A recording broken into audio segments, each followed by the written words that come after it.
Blooming railways. Early one morning, Thomas and Henry's drivers were preparing the engines for a hard day's work. "Did you see the poster in the staff room about the Blooming Railways competition?" asked Thomas's driver. "No," said Henry's driver. "What's it about?" "It's a contest that any railway can enter. There's a special prize for the railway that has the best flower display." Sounds interesting.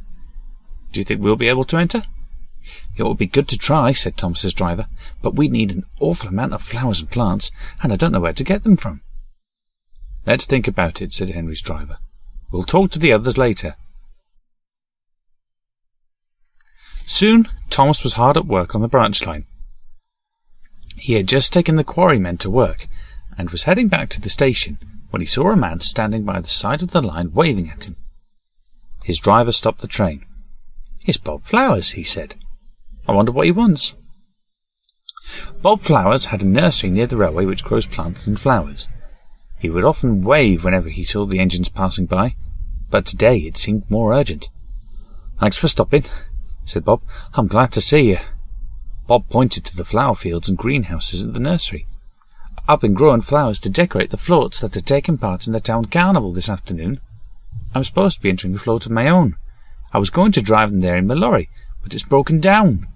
Can you help?" "Of course we can," said Thomas's driver obligingly. "Our next train isn't due for a while yet. Load them into the coaches." Soon Thomas, Annie and Clarabel were loaded with boxes of flowers. "The floats are all waiting near the bus station in town," Mr. Flowers told them. "They'll be decorated there, and then set off down the high street." "But I can't get them beyond the station," puffed Thomas. "But we know who can," his driver winked. "If we hurry, we'll meet Bertie at the level crossing on the way down." "Brilliant idea," smiled Mr. Flowers. "I hope he don't mind being filled with flowers too." Soon Thomas was on his way again, with Annie and Clarabel loaded with flowers, and they soon reached the level crossing gates where Bertie was waiting impatiently. "You're late," he scowled. "I've been helping Mr. Flowers," Thomas explained, "and now he needs your help too." Bertie was happy to help, and soon Mr. Flowers and his wife had loaded all of the boxes into Bertie. "I can't remember the last time you smelled so nice, Bertie," his driver joked. Thomas whistled "goodbye" and "good luck" to Mr. Flowers and his wife, and then hurried off to start his next passenger train.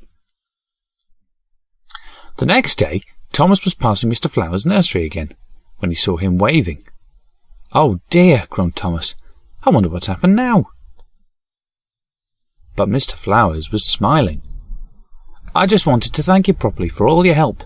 Thanks to you and Bertie, we won first prize for our flower float, and got our photograph on the front page in the newspaper. We couldn't have done it without you." "We were happy to help," said Thomas's driver, "but we can't stop, I'm afraid. We're in a rush.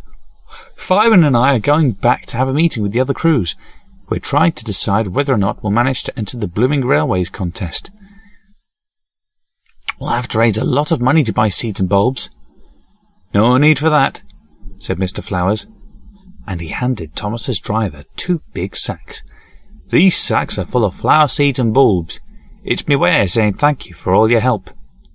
Thomas's driver and fireman were delighted. "That's just what we need. Thanks, Bob." Soon the railway staff were busy with spades and trowels, planting flower beds, window boxes and hanging baskets. In no time at all, the station and the flower beds along the side of the line were ablaze with flowers of all shapes, sizes and colours.